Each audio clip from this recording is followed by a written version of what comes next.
को, प्रदूषित होती धरती को प्रदूषण से बचा। सबसे पहले तो हमारे जो आसपास का वातावरण है, जैसे पर्यावरण है, जैसे घर में है कूड़ा कचरा है, उसमें जैसे इकट्ठा करके आप अपने उसमें प्लस आप लोग वो तो जैसे छिलके हो गए, कुछ ऐसी चीज़ें हैं, और जैसे आपका गोबर है तो सब उसमें जाता है, वो जैविक खाद में आ गया। तो आप ऐसे जैविक कूड़ा होता है, जैसे आपका हमारे आसपास जो कुछ भी दिख रहा है, उसमें जो अपने आवरण से हमें घिरे हुए हैं, उसे हम पर्यावरण कहते हैं। ईश्वर की बेहद सुंदर उपहार है प्रकृति, जिसे हम जैसे बनाना चाहते हैं ये उसमें ढल जाती है। ये प्रकृति का चक्र है, इसके साथ जैसे पेश आएंगे वैसे ही आपको देखिए, मान लीजिए आपने उठाया कूड़ा ले गए वहाँ पे, उन्होंने देखा कि हूँ कि हर महीने एक प्लास्टिक वस्तु को पर्यावरण अनुकूल विकल्प से बदलूंगी और दूसरे को भी ऐसा करने के लिए प्रेरित करूंगा। मैं जब भी बाहर जाऊंगा अपने साथ कपड़े का थैला और पानी की बोतल लेकर चलूंगा ताकि प्रतिबंधित एकल प्रयोग प्लास्टिक का प्रयोग न करना पड़े। मैं अपने जीवन के हर क्षेत्र में प्लास्टिक पर निर्भरता कम करने का संकल्प लेता हूँ। स्वच्छता शपथ है ना। महात्मा गांधी ने जिस भारत का सपना देखा था उसने सिर्फ राजनीतिक आज़ादी ही नहीं थी, बल्कि एक स्वच्छ एवं विकसित देश की कल्पना भी थी। महात्मा गांधी ने गुलामी के जंजीरों को तोड़कर माँ भारती को आज़ाद कराया।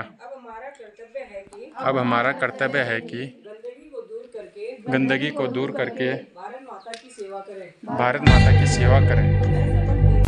मैं शपथ लेता हूँ कि मैं स्वयं स्वच्छता के प्रति सजग रहूँगा और उसके लिए समय दूंगी। हर वर्ष 100 घंटे यानी हर सप्ताह 2 घंटे हमारे आसपास जो कुछ भी दिख रहा है, श्रमदान करके जो अपने आवरण से हमें घेरे हुए है, संकल्प को उसे हम पर्यावरण कहते हैं। ईश्वर की बेहद सुंदर उपहार है प्रकृति, जिसे हम जैसे बनाना चाहते हैं ये उसमें ढल जाती है। ये प्रकृति का चक्र है, इसके साथ जैसे पेश आएंगे वैसे ही ये आपके साथ व्यवहार करेंगे। हम जैसा सोचते हैं करते हैं वैसा ही वातावरण क्रिएट होता है। हमारे मन से निकला हुआ हर एक थॉट, हमारे द्वारा किया गया हर एक कर्म वातावरण में अपनी छाप छोड़ जाता है। जरा सोचो, आज जिस वातावरण में हम रहते हैं और ना ही क्या पहले भी ऐसा ही वातावरण था? हम विचार के साथ साथ गांव-गांव और गली-गली स्वच्छ भारत मिशन का प्रचार करेंगे। मैं आज से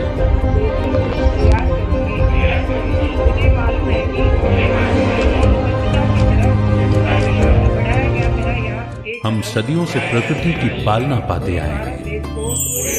एक दौर था जब हम प्रेम, सद्भावना, शुद्ध भोजन, लोभ, लालच से दूर थे, जहां हम कभी अपनी जरूरत के लिए प्रकृति के किसी भी हिस्से को हानि नहीं पहुंचाते थे। तब प्रकृति हमारी दासी के रूप में कार्य करती थी, हमें अपनी मीठी पालना से भरपूर करती थी।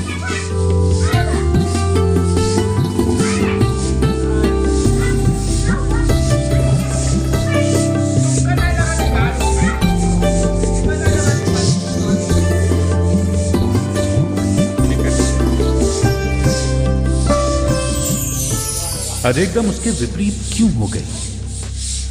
कहीं न कहीं हम ही इसके जिम्मेदार हैं।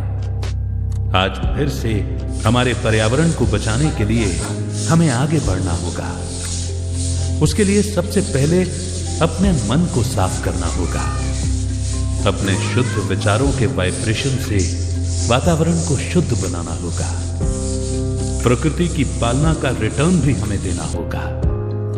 जैसे वो हमें प्रेम से पाल रही है, क्या हमारा फर्ज नहीं बनता उसकी पालना करने का? अब प्रकृति मां के जर्जर आंचल को प्रेम की एक अंजलि से सजाना होगा। तो आप